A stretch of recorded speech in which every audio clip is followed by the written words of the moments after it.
what many of us have feared to be the case for many months has now been confirmed to be a chilling reality. FBI Director James Comey stated before a hearing of the House Intelligence Committee that President Trump and his associates are under active criminal investigation for ties to the Russian Federation and the role that country played in influencing the outcome of the 2016 general election.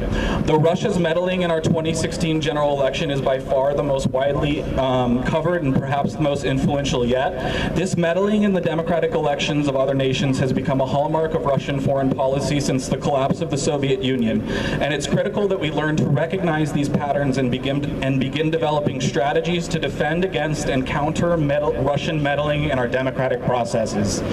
After the collapse of the Soviet Union, Russia lost an immense amount of prestige and power in the world, prestige and power which many Russian elites have sought to regain ever since. In fact, Vladimir Putin famously said that the collapse of the Soviet Union was the greatest geopolitical catastrophe of the 20th century.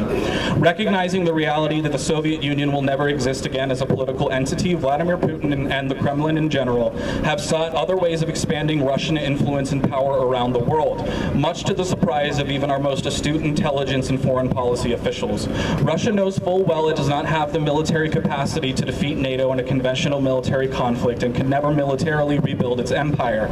So instead, it has invested heavily in soft forms of power and asymmetrical warfare such as cyber capabilities and propaganda to shockingly successful effect. Russia's ability to project its soft power has augmented its hard power capabilities, making it an increasingly credible threat to our national security and world peace in general, one which we must be prepared to counter. The first incidence of Russia projecting power into a country in its former Soviet empire was its invasion of the nation of Georgia. After the collapse of the Soviet Union, Georgia became an independent nation, but two semi-independent breakaway provinces, largely supported by Russia, known as Abkhazia and South Ossetia, began demanding autonomy from the central Georgian government. At this time, Georgia had troops deployed to the Iraq War and was in high-level talks with NATO officials about becoming a NATO member and about becoming part of the EU common market.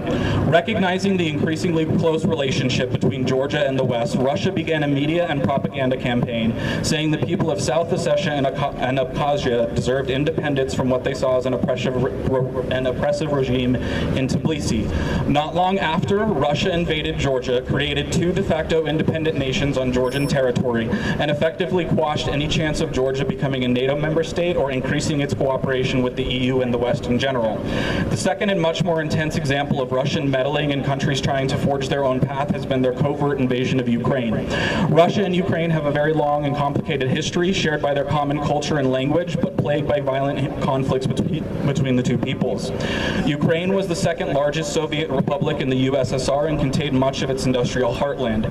Ever since Ukraine became an officially independent nation, Russia has exerted an immense amount of influence on the country's internal affairs. As younger generations of Ukrainians began looking to the West, and especially the EU, they saw a future that they wanted to participate in and began mass demonstrations which culminated in the Maidan, in which dozens of people were gunned down by pro-Russian officials in the Ukrainian government.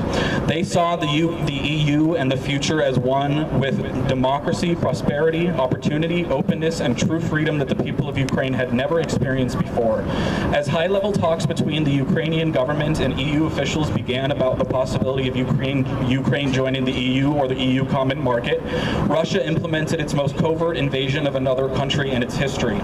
Similar to what it did in Georgia, Russia complained that the pro-EU forces, who were now the majority in Ukraine, were somehow oppressing native Russians in Crimea and Donbass, for which there was very little evidence. What happened next was essentially this. Russia began a massive propaganda campaign, both in Ukraine and internationally, employed armies of bots and trolls to disseminate this information, and was able to do so to such a successful degree that it annexed Crimea from Ukraine in a sham election and has fostered a civil war in Donbass with no end in sight, all without officially declaring war on Ukraine.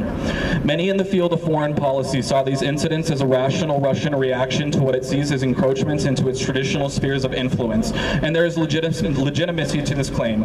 Russia has always been a great power, and as such has always asserted what it believes its right to influence smaller nations on its borders. However, this is the 21st century, and nations, no matter what sphere they are in, and no matter how small they are, should have the right to pursue their own destiny.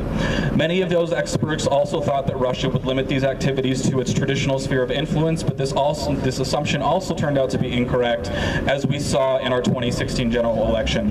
Perhaps as a response to what it sees as Russian encroachment on the Western encroachment on the Russian homeland, the Kremlin is no longer simply playing what could be considered defense. It is waging a rather aggressive offense on Western countries, which we must be prepared to recognize and counter to protect our electoral processes, democracy, and our republic. Through dark corners of the web, WikiLeaks, Russia Today, and many other forms of false media outlets and sources of disinformation, the Russian government employed a massive disinformation campaign during the 2016 general election, which we were woefully unprepared to cope with, let alone counter. They used trolls, bots, fake news, infiltrated Facebook groups, and fostered infighting between Bernie and Hillary supporters. The saddest part of all of this is that many, though not all of us, fell for it. There is mounting evidence that the Kremlin is employing these strategies to affect the outcome of the French and German elections, and there is mounting evidence that they also played a role in the outcome of the Brexit election in the UK. The Kremlin's goal is obvious, and we need to recognize it. They want a divided West so that they can regain as much of their former glory as possible. But we won't let this happen again, at least not in our country, if we recognize these patterns, understand that Russia wants a divided United States for its own purposes, and unite in the face of this common threat to our country. Make no mistake, Russia gaining power in the United States does not benefit any American, whether they are left, right, or center. This country belongs to us, as do our electoral processes. Let us take them back from the Russian bear.